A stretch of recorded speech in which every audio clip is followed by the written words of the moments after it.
സർവശക്തനായ ദൈവത്തിൻ്റെ അതിപരിശുദ്ധ നാമം അതിയായി മഹത്വപ്പെടുമാറാകട്ടെ. നിങ്ങൾ ശ്രവിക്കുന്നത് ജീസസ് വോയിസ് മെസ്സേജ്.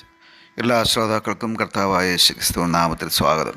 അല്പസമയ ധ്യാനത്തിന് ഒരു ചെറിയ വേദഭാഗം വായിക്കുന്നു. വിശുദ്ധ മർക്കോസ് എഴുതിയ സുവിശേഷം അധ്യായം 14, 51, 52 തിരുവചനങ്ങൾ. ഒരു ബാല്യക്കാരൻ വെറും ശരീരത്തിന്മേൽ പുതപ്പ് പുതച്ചും കൊണ്ട് യേശുവിനെ അനുഗമിച്ചു. അവർ അവനെ പിടിച്ചു. അവനോ പുതപ്പ് വിട്ട് നഗ്നനായി ഓടിപ്പോയി. കർത്താവിൽ പ്രിയരെ, നാം വായിച്ചു കേട്ട വിശുദ്ധ മർക്കോസ് എഴുതിയ സുവിശേഷം 14-ാം അധ്യായം 51, 52 തിരുവചനങ്ങളിൽ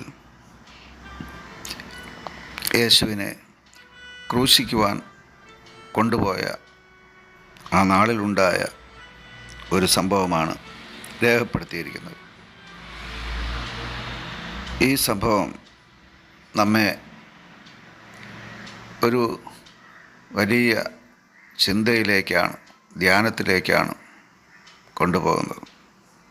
ആ ചിന്ത യേശുവിനെ അനുഗമിക്കുവാൻ വില കൊടുക്കുക എന്നുള്ളതാണ്.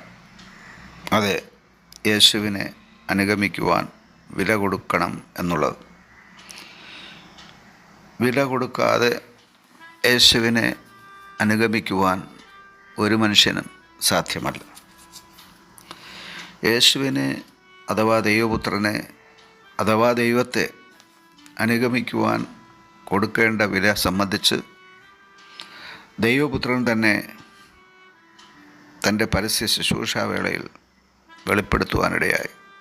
യേശു പറഞ്ഞു, എന്നെ ഒരുവൻ അനുഗമിക്കുവാൻ ഇച്ഛിച്ചാൽ അവൻ തന്നെത്താൻ ത്യജിച്ച് നാൾതോറും തൻ്റെ ക്രൂശ് എടുത്തുകൊണ്ട് എന്നെ അനുഗമിക്കട്ടെ. ഇവിടെ ഇതാ യേശുവിൻ്റെ ശത്രുക്കളും പടയാളികളും ചേർന്ന് യേശുവിനെ ക്രൂശിക്കുവാൻ കൊണ്ടുപോവുകയാണ്. ആ സമയം ഒരു ബാല്യക്കാരൻ യേശുവിനെ അനുഗമിക്കുകയാണ്. സത്യത്തിൽ ഈ ബാല്യക്കാരന് യേശുവിനെ അനുഗമിക്കുവാൻ കൊടുക്കേണ്ടുന്നതായ വില എന്തെന്ന് അറിയില്ലായിരുന്നു. അതുകൊണ്ട് തന്നെ അവൻ ഒന്നും അറിയാതെ യേശുവിനെ അനുഗമിക്കുവാനായിട്ട് പരിശ്രമിക്കുകയാണ്.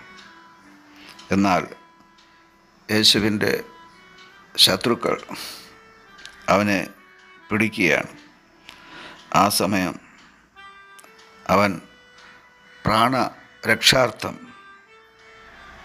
തൻ്റെ പുതപ്പ് വിട്ട് നഗ്നനായി ഓടിപ്പോയെന്നാണ് രേഖപ്പെടുത്തിയിരിക്കുന്നത്.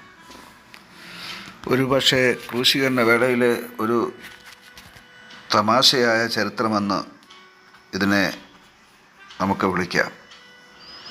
എന്നാൽ ഈ സംഭവം നാം തമാശയായി കാണേണ്ടുന്ന ഒരു സംഭവമല്ല. ഇന്നും യേശുവിനെ അനുഗമിക്കുവാൻ വില കൊടുക്കുവാൻ സന്നദ്ധരാകാതെ ഇങ്ങനെ തമാശ പാത്രങ്ങളായി അഥവാ തമാശയുടെ രൂപത്തിലുള്ള കഥാപാത്രങ്ങളായി മാറുന്ന കാഴ്ച നമ്മുടെ ഇടയിൽ നമുക്ക് കാണാം. യേശുവിനെ അനുഗമിക്കുവാൻ ആരെങ്കിലും ഇച്ഛിച്ചാൽ അതിന് തക്കതായ വില കൊടുക്കണം. വില കൊടുക്കുവാൻ കഴിയില്ലെങ്കിൽ യേശുവിനെ അനുഗമിക്കുവാൻ ആർക്കും സാധ്യമല്ല. മറ്റു ഒരിക്കൽ യേശു ഇപ്രകാരം പറഞ്ഞു, തൻ്റെ സഹോദരനെയോ സഹോദരിയെയോ മാതാപിതാക്കളെയോ സ്വന്തം പ്രാണനെയോ പ്രിയപ്പെടുന്നവന് എന്നെ അനുഗമിക്കുവാൻ സാധ്യമല്ല എന്ന്. എത്ര സത്യമായ വചസ്സുകളാണ് യേശു പറയുവാനിടയായത്. ഇതൊന്നും ഗ്രഹിക്കാത്ത ഒരു യൗവനക്കാരൻ യേശുവിനെ വെറുതെ അങ്ങ് അനുഗമിക്കാമെന്ന് വ്യാമോഹിച്ചതാണ് ഇവിടെ നാം കാണുന്നത്. അതിനാൽ തന്നെ ഒരു ചെറിയ പ്രതികൂലം വന്നപ്പോൾ, അഥവാ അവനെ ശത്രുക്കൾ പിടിച്ചപ്പോൾ അവന് പിടിച്ചു നിൽക്കുവാനായില്ല. അവൻ പ്രാണരക്ഷാർത്ഥം തൻ്റെ വസ്ത്രം പോലും ഉപേക്ഷിച്ചുകൊണ്ട് ഓടിപ്പോവുകയാണ്. യഥാർത്ഥത്തിൽ യേശുവിനെ അനുഗമിക്കുവാൻ ആവശ്യമായിരിക്കുന്നത് പാപത്തെ വെറുക്കുക എന്നുള്ളതാണ്. പാപത്തെ വെറുക്കുവാൻ സമ്പൂർണ്ണ സമർപ്പണത്തോടെ ഒരു മനുഷ്യൻ ദൈവകരങ്ങൾ സമർപ്പിച്ചാൽ യേശുവിനെ അനുഗമിക്കുവാൻ അടിസ്ഥാനമായ വില കൊടുക്കൽ ആയിത്തീരും. പാപത്തോടുകൂടെ ആർക്കും തന്നെ യേശുവിനെ അനുഗമിക്കുവാനായിട്ട് സാധ്യമല്ല. യേശു പരിശുദ്ധനായ ദൈവമാണ്. ഞാൻ വിശുദ്ധനാകിയാൽ നിങ്ങളും വിശുദ്ധരായിരിക്കുമെന്ന് വചനം പറയുന്നു. പരിശുദ്ധിയോടെ യേശുവിനെ അനുഗമിക്കുവാൻ നമുക്ക് നമ്മെ സമർപ്പിക്കാം. ആമേൻ. ക്രൂശിൻ നിഴലിൽ നീറും മുറിവിൽ മനം പാടി നിൻ സ്തോത്രം, വീഴും വഴിയിൽ താഴും ചുഴിയിൽ മിഴി തേടി നിൻ രൂപം,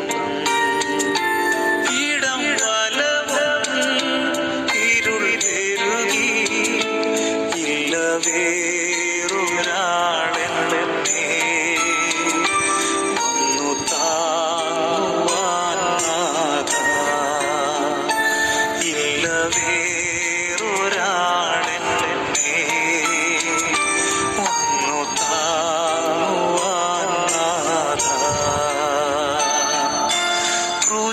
നിഴലിൽ നീറും മുറിവിൽ മനം പാടി നിൻ സ്തോത്രം, സിയോൻ വഴിയിൽ സ്നേഹം തിരഞ്ഞ ഒരു പാടും നീറി ഭാരം ചുമന്നും രോഗം സഹിച്ചും മിഴി